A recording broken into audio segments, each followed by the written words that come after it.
আসসালামু আলাইকুম, স্বাগত জানাচ্ছি আরটিভির মধ্যাহ্নের সংবাদে। পুরোটা সংবাদে আপনাদের সাথে রয়েছে আমি নুসরাত সুজানা। এবার অন্যান্য প্রসঙ্গ। যুগপৎ আন্দোলনে অংশ নেওয়া মিত্র রাজনৈতিক দল ও জোটের শীর্ষ নেতাদের সঙ্গে বৈঠক করবেন বিএনপির চেয়ারম্যান ও প্রধানমন্ত্রী তারেক রহমান। সরকার গঠনের পর এই প্রথম তিনি যুগপৎ আন্দোলনের মিত্রদের সঙ্গে বৈঠকে বসতে যাচ্ছেন। সন্ধ্যা 7:30টার দিকে রাষ্ট্রীয় অতিথি ভবন যমুনায় বৈঠকটি হওয়ার কথা রয়েছে। গতকাল রোববার সন্ধ্যায় বিএনপির মিডিয়া সেলের সদস্য সাইরুল কবির খান এ তথ্য জানান। বিএনপির সূত্রগুলো বলছে, শুভেচ্ছা বিনিময় করতে সব শরিকদের ডাকা হয়েছে এই বৈঠকে। এমনকি নির্বাচনের আগে দল বিলুপ্ত করে বিএনপিতে যোগ দেওয়া নেতাদেরও ডাকা হয়েছে। পরস্পরের সঙ্গে হৃদ্যতা বাড়ানোই এই বৈঠকের মূল উদ্দেশ্য। সবার মতামত ও পরামর্শের ভিত্তিতে কিভাবে সামনে এগিয়ে যাওয়া যায়, মূলত সে ব্যাপারেই শরিকদের সঙ্গে খোলামেলা আলোচনা করবেন বিএনপির চেয়ারম্যান। জুলাই গণ অভ্যুত্থানে সংঘটিত মানবতা বিরোধী অপরাধের মামলায় মৃত্যুদণ্ডপ্রাপ্ত সাবেক স্বরাষ্ট্রমন্ত্রী আসাদুজ্জামান খান কামালকে প্রত্যর্পণের জন্য ভারত সরকারকে আনুষ্ঠানিকভাবে অনুরোধ জানিয়েছে বাংলাদেশ।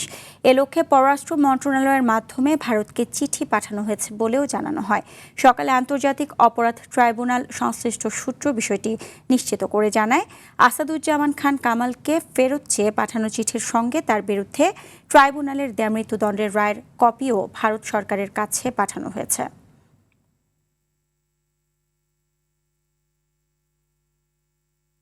অনলাইনে বসেছে জাল টাকা বিক্রির হাট।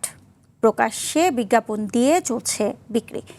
ফেসবুক পেজ বুস্টিং করে বিজ্ঞাপন দিয়ে পাইকারি ও খুচরা বিক্রেতা সংগ্রহ করছে নানা চক্র।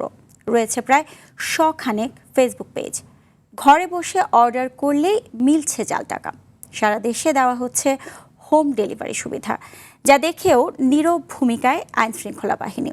অপরাধ বিজ্ঞানীরা মনে করছেন, আইন শৃঙ্খলা বাহিনীর উদাসীনতায় বাড়ছে জাল টাকার কারবার। এসব অপরাধীদের দেশদ্রোহী মামলা দেওয়ার পরামর্শ। এআর বাদলের রিপোর্টে দেখুন বিস্তারিত। বন্ধুরা দেখেন, নতুন মাল সব তৈরি হচ্ছে, ঠিক আছে। এটি জাল টাকা তৈরির বিজ্ঞাপন। কিভাবে জাল টাকা তৈরি হচ্ছে ক্রেতাদের উদ্বুদ্ধ করতে দেখানো হচ্ছে এর প্রক্রিয়া। যার যার মাল লাগবে দেওয়া যাবে।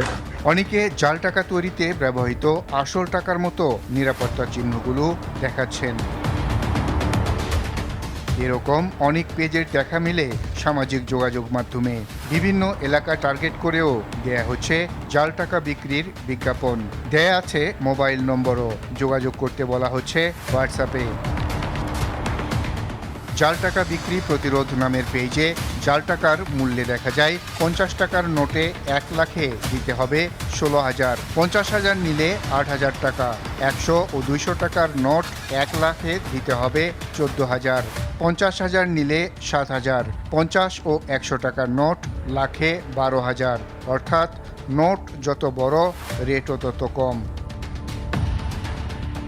অপরাধীরা জাল টাকার বিজ্ঞাপন পেজের নাম দিয়েছেন জাল টাকা বিক্রি প্রতিরোধ, অথচ এরাই বিক্রি করছে জাল টাকা। পেজে লেখা এ গ্রেড জাল টাকা সরাসরি নিতে পারবেন। সারা দেশে দেই, নিরাপত্তার সাথে লেনদেন।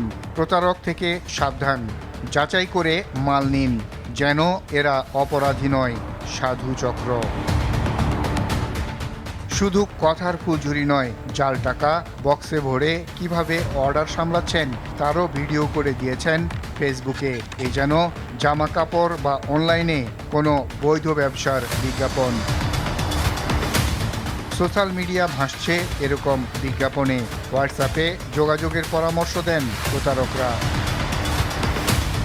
অপরাধ বিজ্ঞানী মনে করেন, শাস্তি না হওয়া এবং ধরা না পড়ার বিশ্বাস থেকেই অপরাধীরা এভাবে প্রকাশ্যে বিজ্ঞাপনের মাধ্যমে জাল টাকা ছড়িয়ে দেওয়ার সাহস পায়। যে জাল টাকা যারা তৈরি করছে, যারা বিক্রি করছে, এটাকে রাষ্ট্রদ্রোহিতার শামিল বা রাষ্ট্রদ্রোহ মামলা হিসাবে গ্রহণ করে এর বিচারের ব্যবস্থা করতে পারলে এই অবস্থা থেকে অনেকটাই আমাদের পরিত্রাণ ঘটবে। পুলিশের পক্ষ থেকে অপরাধীদের ধরতে আশ্বাস দেওয়া হয়। যারা বিজ্ঞাপন দিয়ে জাল টাকার ব্যবসা করার চেষ্টা করছে তাদেরকে গ্রেপ্তার করে আইনের আওতায় নিয়ে আসবে। শুধু আশ্বাস নয়, জাল টাকার বিক্রেতারা ধরা পড়বে এমন প্রত্যাশা সবার।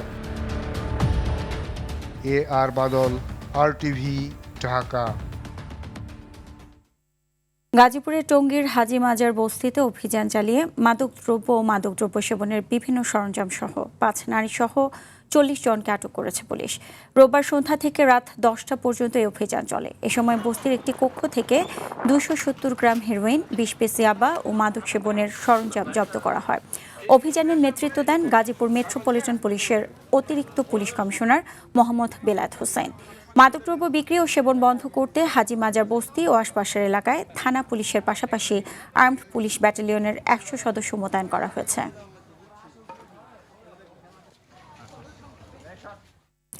মধ্যাহ্নের সংবাদ এ পর্যন্তই। দুপুরের সংবাদ 1:45টায় দেখার আমন্ত্রণ রইল। এতক্ষণ সাথে থাকার জন্য সবাইকে ধন্যবাদ।